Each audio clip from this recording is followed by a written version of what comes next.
first thing about the Academy is that I felt like of my class, it was a class of 12. We had a really strong sense of family, like camaraderie.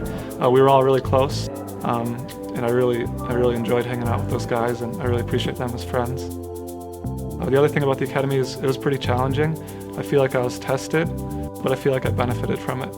You know, I was interested in a lot of fire departments, but I was really interested on the west side of the country.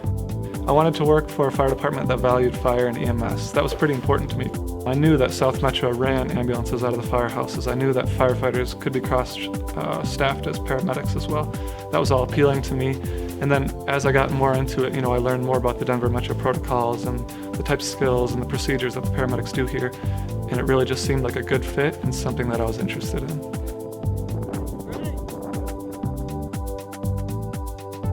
The Academy here was a great opportunity that we really strive to produce thinking firefighters and to put firefighters in scenarios where you're expected to perform outside of the, you know, take this hose 50 feet, turn left, drop it, do this, those kind of rote memorization, but you're expected to function in a dynamic situation on a fire ground. And I think in our academy, we had the ability to do that, and it's something that we do well. There are highly motivated, intelligent people that encompass this whole department. And I think that to be surrounded by motivated people that are in that, you might say that top 10%, people that really value their job, they value being here, and they value working with you, it's one of the best feelings when you come to work. Between that and also I think just having a sense of camaraderie, company unity, I mean, things that we have that you don't have in other careers, or very few careers I should say. But to have that and to be able to enjoy when you're at work is something that few people can say. I mean, I can't be where I am today. We're 10 weeks in, and I'm very, very confident in my firefighter skills thus far because of those guys. For me, I didn't have any experience coming in, so I was nervous, I was anxious at the beginning. The instructors really understand that. They get that I'm new to this, so they're slowing things down for me and explaining them very, very well. And if I have questions, they're more than happy to answer them. So the way I'm getting through this is through the instructors, and they understand where I'm at and what I can do and can't do, and are willing to help me wherever they can possible. So it's been truly awesome to have them. Okay. Show me how to conserve your air for breathing. I started when I was 20. I just turned 20 years old when I got the job as a supply runner. And I worked at dispatch at the time too for the city of Littleton. And that would have been 20 years ago. I just turned 40 this summer. So for half my life, I've been with South Metro Fire, Castlewood, and then South Metro Fire. My first station officer was Captain Dave Hoff. And if you think of Captain Hoff, just an amazing person. And I think what Castlewood and South Metro did that we continue to do today is we empower officers to make the decisions. We empower our officers that are highly trained. We identify them early, put recruits with them, our probationary firefighters with them, and work through the probationary manual. And so you truly have a mentor that you can look up to, not only in the firefighting sense, but in the EMS sense. And I think that's one thing that we do really well is like I said, we empower officers, we find the right officers, and we match the recruits with the officers to make sure that's a successful outcome. I think if you look at opportunities for advancement at South Metro and how our growth is projected over the next 10 years, I think you can look at it a couple different ways. Some of our older members are going to retire. So our average age right now is probably mid to late 40s.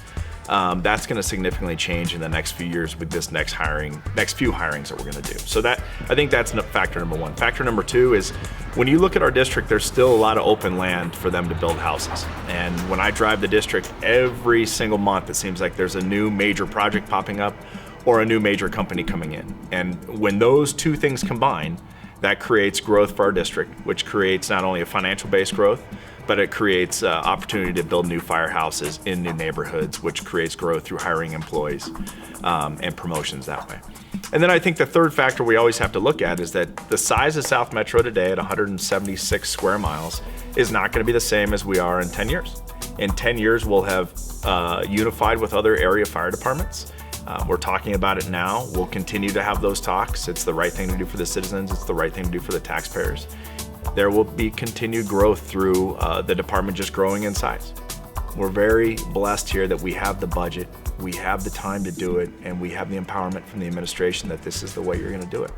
So if I were to say, what's the South Metro way? It's all of that. It's everything that we empower our people to do on a regular basis to make a difference in somebody's life.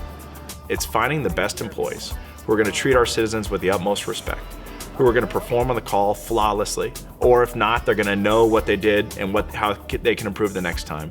And it's building a training bureau that then delivers the training protocol out to the department that we get our employees to that point. And we've been highly successful in that our employees respond every single day on people's emergencies. I can't tell you how many times people stop me and thank me for the response of our employees. And I believe it starts with good training. We have to train every single day for what might happen. I tell them they're making the best decision they can make for their entire life. Whether they're young single guy and they're trying to move to Colorado, it's no better place to be. If you got a family and you're already living here, you already know it's one of the best places to live. But as far as a department that's something different from everyone else in the state, everyone else in the country, it's a department that really cares. They're going to take care of you. If you give all that you have, they'll expect a lot from you. But if you give all that you have, they treat you very well. And even as a recruit, the bottom of the barrel, they've been giving us, as I said, the tools for success. And it's something you can expect from what I've seen through your entire career is they set you up for success. And at no point in Academy I don't think myself or anyone else has ever felt that we've been left alone, or at any point that we're not prepared going into anything, any kind of testing situation or any skills, because our instructors have put in the time and the effort to set us up to be successful. I would absolutely tell them to apply. I know that coming up there's going to be future academies with paramedics, and I have one good buddy who is a paramedic, and as soon as I heard that they were hiring, I said, you should really look into this. I feel like this department is amazing, and I know that talking with other guys, they say this is the jackpot. We have a winning lottery ticket. I remember the chief was saying the very first day, and this department's going in the right direction. And I would absolutely tell people to apply here, because it seems like it's a good family-oriented, and and everyone's kind of looking out for your well-being. So.